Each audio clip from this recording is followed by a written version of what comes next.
Hello, everyone. My name is Ann Fennell, and I am President-elect for CMEA, and it is a pleasure to have you here on our Friday CASMIC version of our Sip and Share with CMEA and the Professional Development Series through CASMIC.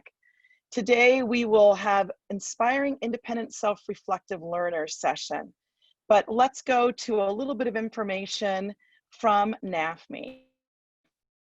Emma, you want to forward the slide for me? Certainly. Thank you. Okay, sorry. Just so you know, these webinars are being recorded and archived, so you can access them later in case you miss any important information. And regarding student online safety, during this time of unprecedented need for virtual and online instructional materials, the first consideration for use must be student safety. To that end, NAFME and CMEA recommends that children under the age 13 have adult permission before accessing any online resources. Students and or families do not provide any identifying information to gain access to resources free or paid. Thank you. Equitable access to instruction. NAFME advocates for equitable access to instruction. As we curate materials to help members implement online learning, we recognize that effective online instruction in any subject requires universal access to learning devices and internet services, professional learning opportunities, and time for educators to design online learning environments, tasks, and assessments, opportunities for students to learn how to succeed with online instruction, and an appropriate learning management system. There are numerous resources. I am sure you know all of them online by now. You've seen COVID-19 resources that are your favorites already. You can find them at nafme.org and also on CMEA's website, calmusiced.com. We have folders, we have a great deal of information, as well as these webinars are available to you. CMEA, we want to let you know that we've been doing a great deal of work for you, and here to talk about that is our president, Armelin de la O.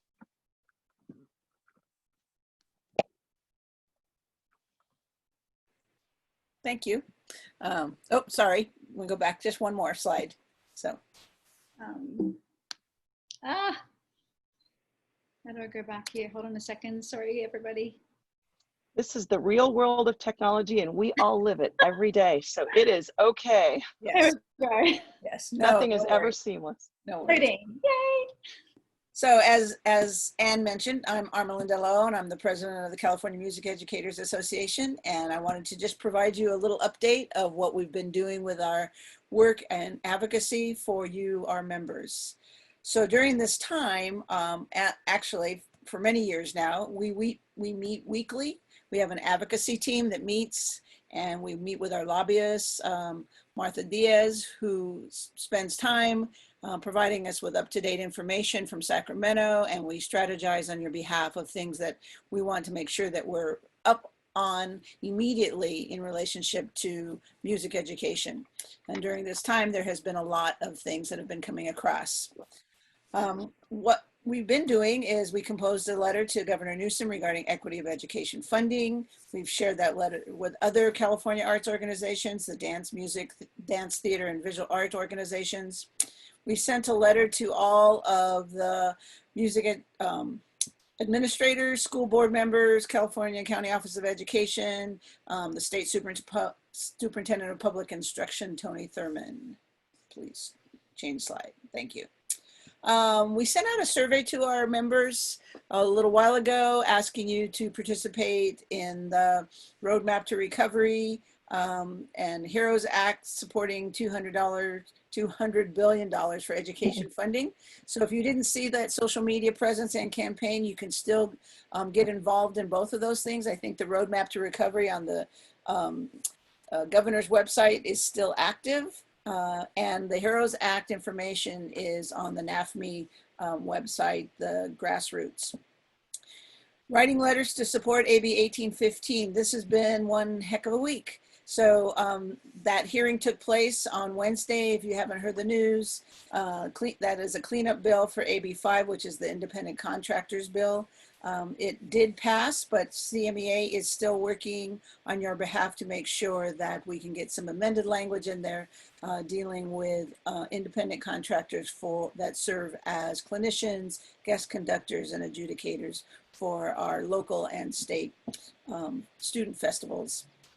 Our executive board resumes were sent to the Loss of Learning Task Force and Reopening of Schools Task Force. Even though we may not get on those task force directly, we want them to know that we are still here to provide information and any way we can support both of those task force as regards to arts education. We created a virtual solo festival with over 300 entrants, and that is currently being, those entrants are being adjudicated, and we'll soon know the results of that work. You have joined us for our weekly Friday shelter-in-place webinars, and so we're excited that you're here with us today. And if you want to follow us and share any news with your colleagues, you can find us at Facebook, Twitter, Instagram, and our website. And there's the QR code for access to all of those things. We're excited that you're here. Thank you so much for joining us, and we look forward to this afternoon. Take it away. Thank you, Armelin. I just want to give a huge shout out to Trish Adams, who supports us in so many ways, was vetting and sending off all of those wonderful student submissions for the virtual solo festival and getting all that work done. And she's been on every single CASMIC webinar all week long for the past week. So huge shout out and many applause for Trish and all the work she does. She organizes everyone, and we're grateful for her brilliance. So now we get to hear inspiring independent self-reflective learners. Just so you know, if you have questions, Trish will be moderating the chat room, and we can field those questions near the end. We'll support your interest in this as well. But let me do a little bit of introductions. We have Maree and Emma here. They're coming from the land down under of Australia, actually via California, just so you know. Emma was a student of Maree's in Kodai Music Education at the University of Queensland. Maree Hennessy is an expert pedagogue with experience at all levels of education and administration, encompassing over 25 years of experience. She is currently the director of the Kodai Center and Graduate Studies at Holy Names University in Oakland. Emma Joleen Schopler has over 13 years of experience at all grade levels, TK-12, and currently teaches elementary and junior high general music and chorus. Both Maree and Emma actively share music education in the United States with underserved communities and love creative collaboration.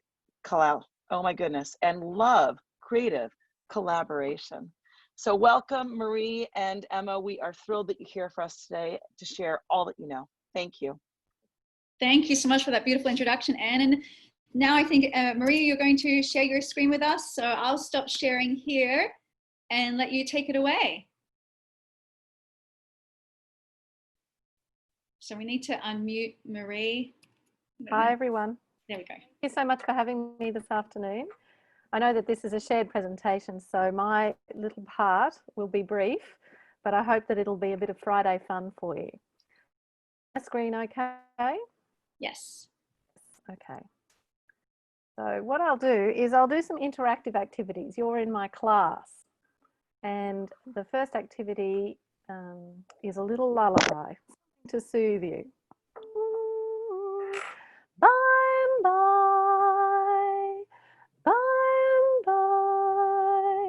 stars shining, count them, number one, number two, number three.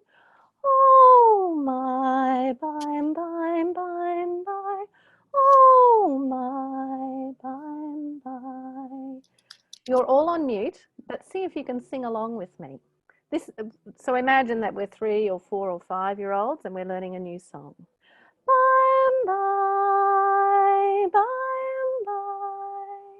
stars shining, count them, number one, number two, number three. Oh my, by and by, oh my, by and by. So here's a little song that was collected in Texas many years ago, but it's a song that has lasted the ages and that young children love to sing. And this is where the profound work starts. If we want independent, self-reflective learners, we must start at the very beginning. it's a very good place to start, as they say. So this song can be sung as a lullaby to a little one. It can be shared as a little finger play. And then as students become older, or if they become more proficient, we can extend them. So an extension idea might be to increase the numbers. Number 1, number 2, number 3, number 4, number 5. Oh my. And the actions that I am doing are reflective of the contouring. So if we want students to be thinking in pitch later, and even notation, this is where notation begins. So everyone, let's sing it one more time, and we'll go up to 5. And we're going to show the highs and lows. We're going to write the music in the air. By and by, stars shining, count them, number 1, number 2, number 3, number 4, number 5. Oh my, by and by, oh my, by and by. And even with these little ones, you can say, I wonder if you can do that on your own. And so as the teacher, you can pull back from the singing to see if they can sing it, or you can sing along. Young children tend to need a little bit of support, but maybe you pull back from the actions themselves, and in that way, you encourage them to take more responsibility for their learning. So these are the sorts of things we'll look at over the next 15 minutes, sort of activities where we can provide some modelling and induct students into the processes of musicianship, even as young musicians, but then step back and allow them to take more responsibility for the learning, and therefore empower them and help them develop the habits of mind of effective musicians. So I'll just move to the next slide. This song you can download, freely available from the American Folk Song Collection, which is housed at Holy Names University, where I work. There are over 600 songs collected from the American folk song tradition. And at the moment, we're working on providing more of a background for the music. At the moment, what we have is the original source, but we think it's important to provide more background as well. So I'm just directing you to that so you know where to find it. Here's another song about the stars. Starlight, star bright, first star I see tonight. Wish I may, wish I might, have the wish I wish tonight. Can you keep in time with me? When we keep in time like this, it's called the beat. Everyone say the beat. The beat, okay. Show the beat, starlight, star bright, first star I see tonight. Wish I may, wish I might, have the wish I wish tonight. Can you think of another way to keep in time? Can you think of another way to keep the beat? Maybe you're pointing to the stars. Maybe you're tapping your head. Maybe you're doing a different action. So in this way, you're encouraging students to be their own teachers, or to be creative in the way that they show the beat. And this is the foundation for creative work. They don't have to make up a new song entirely. They just have to change the way that they keep the beat. We can also use this song, or songs like this that have very simple rhythms and a strong beat structure, to develop literacy. So if you can see the screen, you can see the stars. Can you now see where my cursor is? We're going to pretend that I'm out the front of the class pointing to a large chart. Can you help me point the beat? Starlight, star bright, first star I see tonight. Well done, everyone. Where did I start? Correct. I started at the top over on the left-hand side. We're going to go across reading the music just like we're reading a book. Then we go down to the second line. So here we are developing a mindset of the young student being a musician. They're not a musician waiting. They're not a student waiting to be a musician. This is not a condescending approach. We are using the terminology of musicians and enabling and empowering the students to think of themselves as musicians. So this time, can you read the music with me? It's just like reading a book. Ready, point, starlight, star Good job, everyone. So what we might find with young students is that they point too quickly. Starlight, star bright, first star I see. These are some of the problems. Sometimes they point and they forget to sing. Sometimes they sing and they get a little bit distracted. So in order to help them focus, there's a really neat strategy you can use, which is where they have to correct the teacher. And in this way, if they have to correct me, they're more likely to be able to correct themselves when they make a mistake or if they don't get it quite right. So everybody, if I make a mistake, say whoops, try again. And you can unmute if you like, because that'll be fun. Okay, here we go. Here I go, starlight, star bright, first star I. Okay, what was wrong, Emma? You skipped to the end. So I went all the way to the end here of the first line and I went straight down and I went backwards. Is that how we read a book? No. If we're in Japan. So here we're going to go to the beginning of the next line. Let's see if I got how I go this time. Here I go, starlight, star bright, first star I. And so you can have this really fun thing where they're correcting you, but actually all you're saying is a playful, whoops, try again, rather than you are wrong, watch me again. You are wrong, watch me again. So we can set up this mindset of, it's okay, let's try it. Let's see if we can get it right this time. So the feedback that you give here needs to be task specific. Were you keeping in time? Did you go from left to right? Were you reading a book? Like you're reading a book? Did you sing nicely as you were reading? And other extension activities might be to include different actions on the beat. Maybe there's a little bit of inner hearing. Star, star.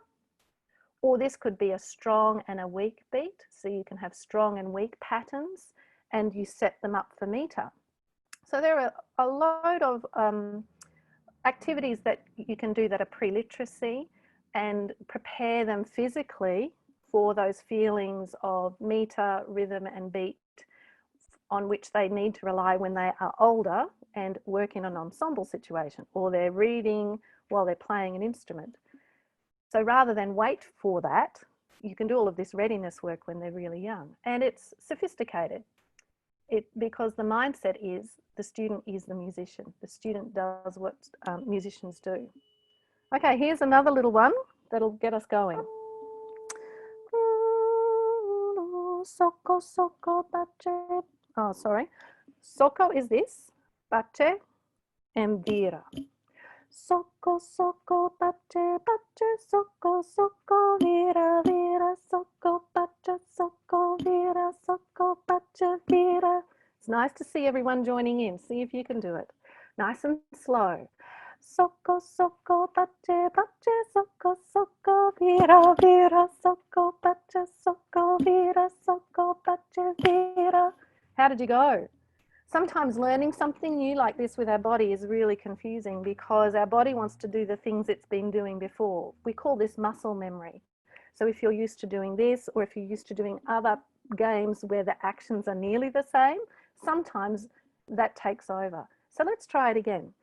Soko, soko, but, oh, sorry. Soko, soko, bache, bache, soko, soko, vira, vira, soko, bache, soko, vira, soko, bache, vira. This comes out of children's culture, and children's playground culture is naturally leveled. They look for ways to do things in complex ways. They level up. So the way that this is presented is often, let's go faster and faster and faster. Soko, soko, bache, bache, soko, soko, vira, vira. And so you're out if you make a mistake. And it's in these playful environments that students learn to make corrections, to improve, to keep revisiting, and to go deep. And you can also do creative work where they think of variations. So this could be with a partner. Maybe the crossing is crossing legs. You can think of lots of things. I'm going pretty fast because I need to stop in about 5 minutes. But if we look at this, we can take the mindset of children's play where we add levels of complexity and include it in some of our literacy work and body percussion work. Here is a pattern that goes stamp, clap, stamp, knees. Try it now. Go stamp, clap, stamp, knees. Stamp, clap, stamp, knees. And you can see these dots here. They just mean do it twice. Let's have a look at the next slide. This next slide has stamping and clapping and knee slapping, but it's a bit hard to look at. So here we have an opportunity to do some metacognitive work and to think about the way we think and to look at a problem and a typical literacy problem, and that is to decode. So why don't we circle the eighth notes? We'll call them T-T. So this goes T-T-Ta, T-T-Ta. So it goes stamp, clap, knees, stamp, clap, knees, stamp, clap, knees, stamp, clap, knees. Now we can do this with very young children, but we can layer it up quickly with children who are perhaps older beginners, or if you're working in band and choir and you need a brain break, or if you want them to focus on things that are going to help them with reading, then this can be really fun. So can you see how I've just added on the levels? Let's imagine that we're up to level 6, and I'll just say good luck. Ready? We won't repeat each one, we'll just do it from beginning to end. Off we go. Stamp, clap, stamp, knees. Stamp, clap, knees, stamp, clap, knees. Stamp, clap, clap, stamp, clap, knees. Stamp, clap, stamp, clap, stamp, clap, knees. Stamp, clap, knees, clap, stamp, knees. And then the last one, good luck. Why is the last one hard to do? And if we talk about muscle memory, we can say, well, we're used to stamping on the first beat. We can actually use this as an accompaniment for other songs. So I'll just sing a song for you while you clap from the beginning. Stamp, clap, stamp, knees. Deep and dark is the sky at night.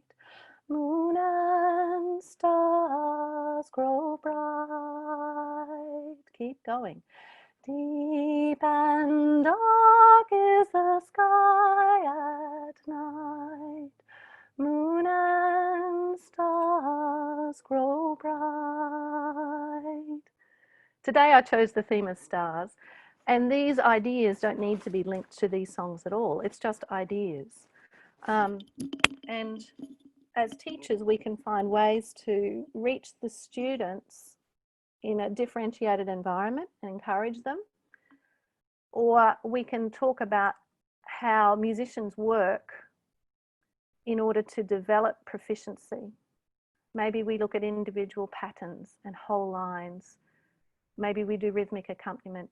Maybe it's a sight reading activity. Maybe it's a sight reading activity while you sing the known song, and that's essentially what you were doing today. And what next? So what we're doing is letting students into that idea of working with music is complex. And if you talk about it out loud, then they're more likely to understand that everybody goes through it. Other ways that we can make students become more independent is to start off with large groups, smaller groups, before they head towards the solo work. And also asking them to create opportunities for complexity and challenge. But this getting started work, we must take time with it, because that creates a firm foundation. This kind of leveling does not label a student as A, B, C, or D. It just outlines where to next, and it fosters an idea of accomplishment, fostering independence, and you as a teacher keep modelling complexity, and you as a teacher keep modelling the challenge. And what we say is really important. We should avoid words like talent and you have a gift and you are so musical and you are so creative, because that doesn't allow students to strive, really. They might find some tasks easy, and then when something becomes effortful, they might not have the resilience to give it a go. They might think that it has to be right every single time. So there are some ideas around metacognition and feedback. And if any of you have done work with constructivism, then this is really important. Working in the comfort zone is not an area of learning, but in the stretch zone is where we need to be. But the panic zone is what we should avoid. And so this also ties into ideas around supporting students from diverse cultural backgrounds and students who might be stressed out in a classroom environment where you ask them to do something on their own, but that we have to engage productive and culturally responsive pedagogies that meet students where they are, and that we must remember that every child is capable. We just have to make sure that they feel safe. So Yvette Jackson, Zaretta Hammond talks about the Ready for Rigor framework, and so I've got some links there, further reading as well. All of these things are the things that make us musicians. And if we talk about it openly with the students, it gives them a reason to work. It gives them a reason to dig deep. It gives them a reason to engage in effortful work and to enjoy accomplishment. That sense of accomplishment ties in with well-being. And here are some quotes from a variety of people. Even Kodai said something about that. So that's my very quick presentation, and I hope that it might give you food for thought, and also perhaps an opportunity for you to say, yes, I do that already. But for me, the most important thing is talking about it overtly in class and viewing the student as musician and asking them to reflect on how they're going using metacognitive language. So thank you, everyone. If you want more information about our programs, there's the slide. Have a great weekend. Okay, Trish, thank you so much, Maree. That was beautiful. What a wonderful presentation. I know I certainly got a lot out of it. We have a very special guest joining us now. Is there a way for us to, Amlin or Trish, to unmute Mambo?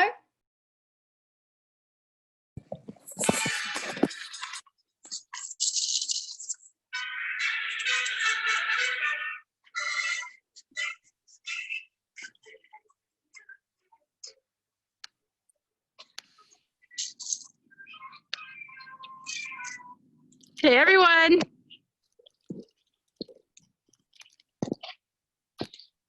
Can you guys hear us? Yes, we can hear you. Okay, great. How are you guys doing? Wonderful, thank you. This is the California Music Education Association. We are doing our shelter-in-place sip and share Friday afternoon. Oh, that's great. Well, Mama's gonna join you guys for a bit. Mama's a miniature donkey. We have some maracas for him, but he was a little bit afraid of them, so we don't really know how it's gonna work out. But we'll just keep giving them to him and see. Is he gonna play some music for us today? Yeah, he might. I might be able to give it to a horse too. We're gonna try some things out. So in our unprecedented times, anything can happen, anything's possible. And all these changes are just like Mumbo here in the real life that we're gonna get back to very soon. Yeah. A nice reminder for us that these times, they're brief and things are gonna get back to normal very soon. We're gonna be able to get back to nature and enjoy going back out to the farm, petting the animals, or going to the zoo, just having fun, walking around and enjoying nature. Oh, that's great. Just a reminder that you can all submit to the CASMEC application for our conference coming up. And during this period as well, while we're synchronous and asynchronous teaching, progress, not perfection. I really loved all the words that Maree was sharing with us about positive reinforcement and independent learning, bringing it back to the student, having ownership and and being the leader, being the teacher as well, co-collaborative approach. When I started putting this together, I created a Jamboard, which I learnt last week in our Sip and Share. So if you'd like to click on the Jamboard, oops, if I'd like to click on it, it will take us to, and how to get rid of that poll there, sorry. Okay, so if we click on the Jamboard here, now this is what I ask my kids when I go to a new page. Can you give me a thumbs up if you can see the new page, please, of the jam? Can everybody see that jam? Thank you so much.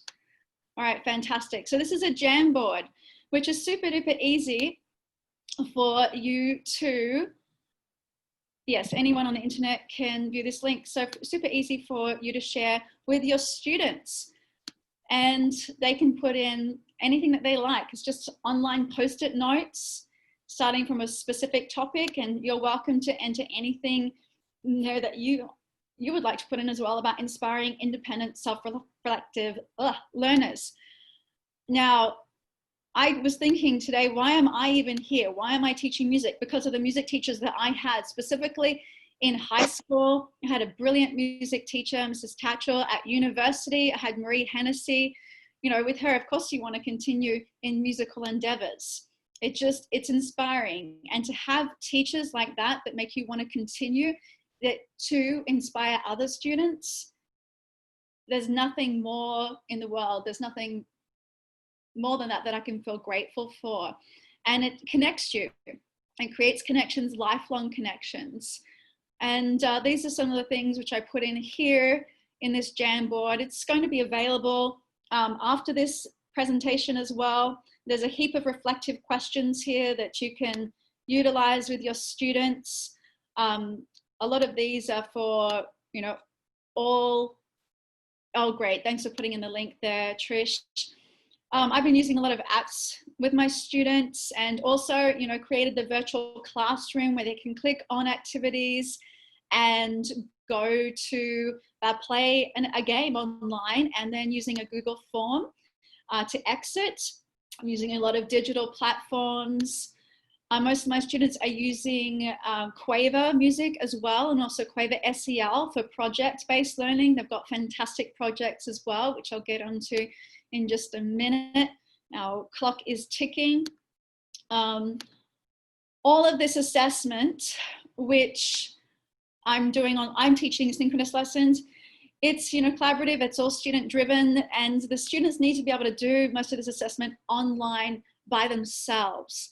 For example, most of my students have maybe one parent or an elder sibling at home looking after the kids, sometimes 4 kids, and they need to be able to do an activity which they can figure out how to do on their own.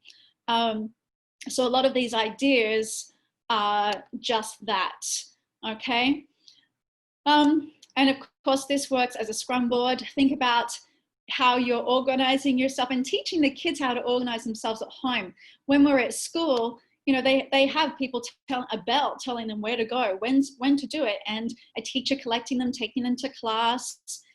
But this is a very different reality, evidently, for all of us.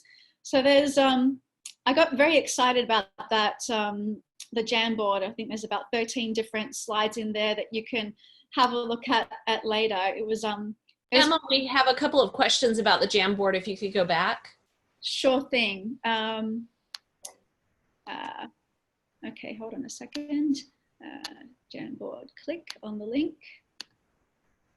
Hallelujah. Oh, there we go. Yes. There we go. The first one is, are the submissions or stickies anonymous, or can they be? That's a great question. I think it depends on your Gmail account. Like when I'm looking up here with everybody that's attached, it says anonymous, anonymous, anonymous. So I would assume, but I don't want to, assumptions are generally wrong, say yes or no. I'd have to, we'd have to ask Google. And then the second one is, can you create one of the Post-its so we can see how easy it is? Sure thing. Okay, so you just go over here to this square box. Can you all see that? I can't see anybody here. Is that a thumbs up? Yes, okay, wunderbar. All right, I click on that and up it pops. And just for fun, I'll say, g'day mate, save. All right, and then I press cancel because I only want to do one. And I can move it over here into the corner. I can make it larger or smaller, and I can also turn it on its head just like that. Great. Fantastic. Thank you. Thank you so much. Okay, so speaking about independent learning, there's a wonderful app called the Acapella App, which I've been playing around with some friends. And also I assigned it to my 6th grade chorus class to create an activity and using a Torres Strait Islander song called CMEA. We're not going to look at that specifically today because I didn't have permission to show my students' work. Now, this is a coffee cannon, and I got it from my song file. I'm just going to show you that website quickly if you're not familiar with it. Do I need to reshare, or can you see the My Song File website there? You can see it? We can see. Brilliant. Okay, so this is a fantastic. It's similar to the Holy Names Kadai Center. It's free up to a certain point, depending on what you want to utilize it for. And the coffee cannon is, it's a quadlibet, so you can also sing it with All Things Shall Perish, or you can also do it with laughter and singing. Now, what I did is I sent it to my friend Anais in Amsterdam, who I actually met here, and she had a look at it, and this is the Acapella app. Now, I just took screenshots because I can't bring it up on my computer. It only works on a mobile device, and unfortunately, it also only works on an Apple device because I tried to do this with Maree, and she has a Samsung, so we couldn't do it. Now, this is one activity I did as myself as an independent learner because I'm currently learning Indian vocal percussion with Jim Santi Owen. Highly recommend it to check him out there, jimsantiowen.com. Now, you can create as up to about 9 different parts, okay? So 9 different harmonies or 9 different parts in a canon. And if you pay, or if you don't pay the free version, I think you can do it up to about 3 minutes, or the paid version, you can do a custom time up to about 10 minutes. And, you know, it's shareable online, and this is what it looks like. So this is the maximum 9 parts. Now, the cool thing about this is that you can customize, you can do some basic engineering with it, basic sound engineering with all the voices or any instrument of the orchestra. It actually does have those parts. I can't show you right now, but that has those parts that you can engineer in the editing process before you save it. So this is what I sent to my friend Anais in Amsterdam, and I just pressed collab. I collaborated with her, and then she filled in those 5 boxes. She recorded them just in her wardrobe, as I did. And then she sent it back to me, and we created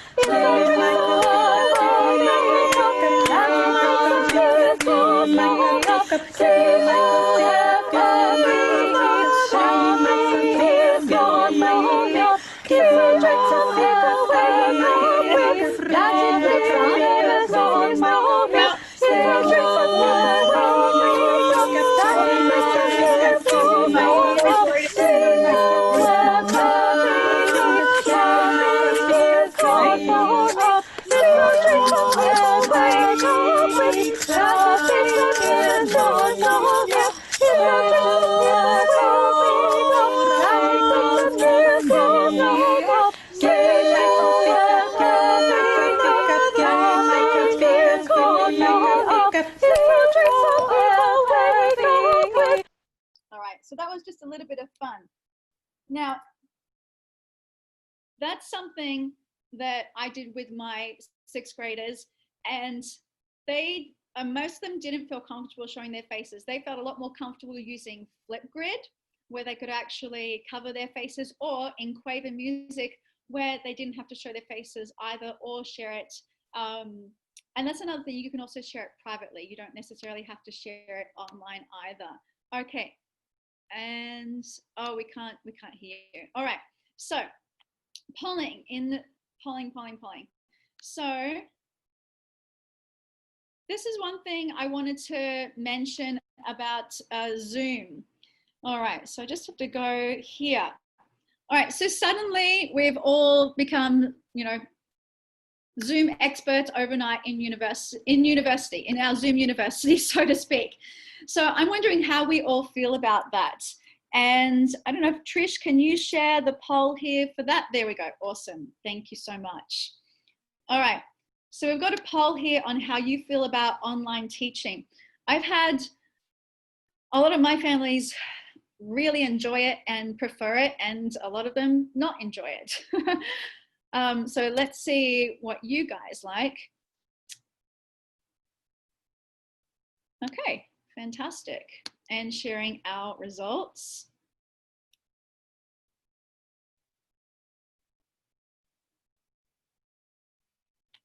So I was just wondering here, as we face a future with 5G, AI, and virtual reality, as we're democratizing education and it's demonetizing it, dematerializing it, it's becoming digitized. Are we offering the same level of individual education?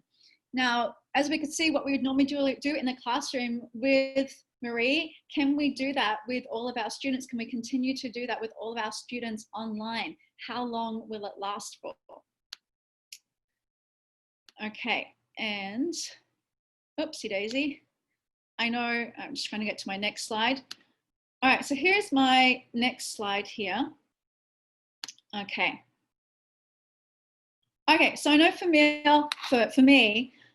and many of us, this pandemic has put us into hyperspeed.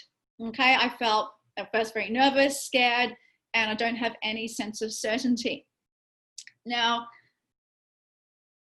because of that, we've had to learn things overnight. Now, this is what I found quite intriguing. If any of you aren't familiar with Affectiva, it's an artificial intelligence for independent learning at home. Now, I was really fascinated because Affectiva uses a forward-facing camera on a mobile device, any mobile device, and it's combined with emotional artificial intelligence. It's developed in the MIT Media Lab, and what it does is determine emotions. So what does this mean for us as educators?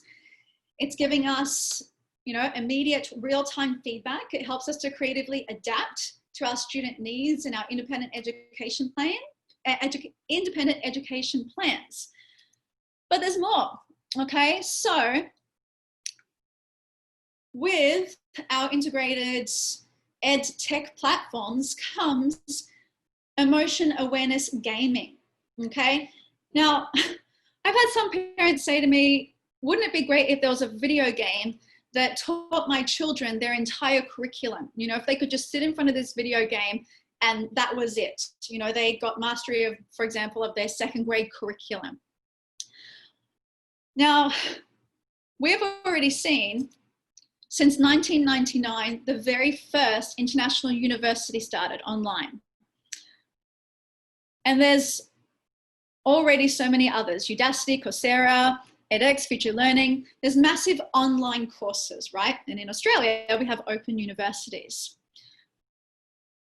Does this mean for our education that we might need a lifetime subscription to online development so that we have lifelong learning and accessibility to our alum universities? I know for myself, I went for a walk during my lunch break today, and these are jacaranda trees. The picture's it's a little bit pixelated, I apologize, but it just reminded me of the beautiful jacaranda trees at the University of Queensland. And just being there in person, it's, you can't beat that connection that you have with nature as opposed to learning online. One of the projects I did with my 6th graders with Quaver Music was the Pop Opera Project. And they did that in front of the green screen, which again, we can do now with Zoom, with our virtual backgrounds. The green screen by Do Inc. It is an app which you download, and my kids just absolutely loved it. They could create a little video, they could create photos to go with it. And the fun aspect of every project is that it has this feedback sandwich with sentence stems at the end.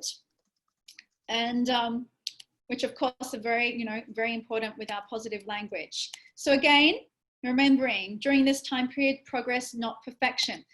So, as time is upon us, solfege.io, that's another wonderful online platform, which my junior high students love because they can choose, it has popular music, and they can learn popular music songs, and at the end, it comes up with the score here.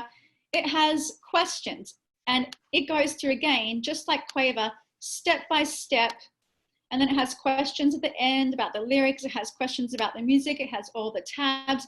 It has any type of chord instrument on there that you would like to learn. And it also has classes as well. You can invite your students by just sending them, emailing them a link for free access. All right. Now, just to finish, where do we go from here? Okay, self-reflective learners and inspiring our self-reflective learners. What's important? At each stage in life, whether it be school, completing an after-school activity, or even moving to a new place, when you reflect on your own life, you feel more empowered to make changes or continue to progress if things are going well. When you look back on the past, you can see ways that you have become a better person, because even though you may have had some trouble, you grew from it, just like we're all growing now. Reflect back on the previous school year.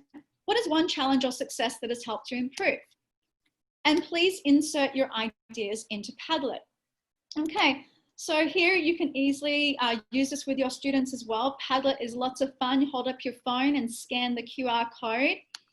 You can also click on it here. This is going to be available indefinitely. And what do you do? How does it work? Okay, so I put my answer here. What is one challenge or success that has helped you improve? For me, being mute for a year. Okay, so I was unable to speak or sing for an entire year. I had to communicate through just by writing. So that was a challenge that really helped me to grow and improve. So if you want to add something there, you click. I'll just delete that there. So there's a little plus sign there, an addition sign there. Then it turns into a pen. You click it and then you add it. And that's just there for anybody who wants to add their thoughts as well. It's something that you can use with your students as an interactive, collaborative form of reflective learning and inspire them to reflect and learn as well. Okay, well, now we have finished, and I'd love for us to finish all together by taking a deep breath and imagining. This comes from a social emotional learning activity within the Quaver Social Emotional Learning Program. Here we go. So take a deep breath and imagine you are a light. Not just any light, but an amazing light that shines and brings life to everything it shines upon. Power your light by thinking of an ability and a quality you have. As you think, imagine the light, as if by magic, starts to glow. The light glows brighter, then warms and glows even brighter. The darkness around you starts to diminish, and you feel excited as you think about how you laugh, sing, dance, jump, do math, read, write, and treat others. Your light blazes out brighter and brighter, making the whole room come alive with color and power. It's happening. It shines through the windows, bringing light way beyond what you could have expected. People turn their heads and look at you because you are the light. And as you allow your qualities and abilities to shine, you bring your light to the world. Go and light the world today. Thank you so much, everyone. Thank you, Emma, and thank you, Maree. A pleasure to have both of you on today. Do we have any other questions? We are a little bit over time, but I want to make sure. Thank you, Maree. Maree says thanks for the invitation to present today. And same thing from Emma. If you have any other questions, you can put them in the chat. Otherwise, we are very thankful for your participation. We hope you have sipped a little bit.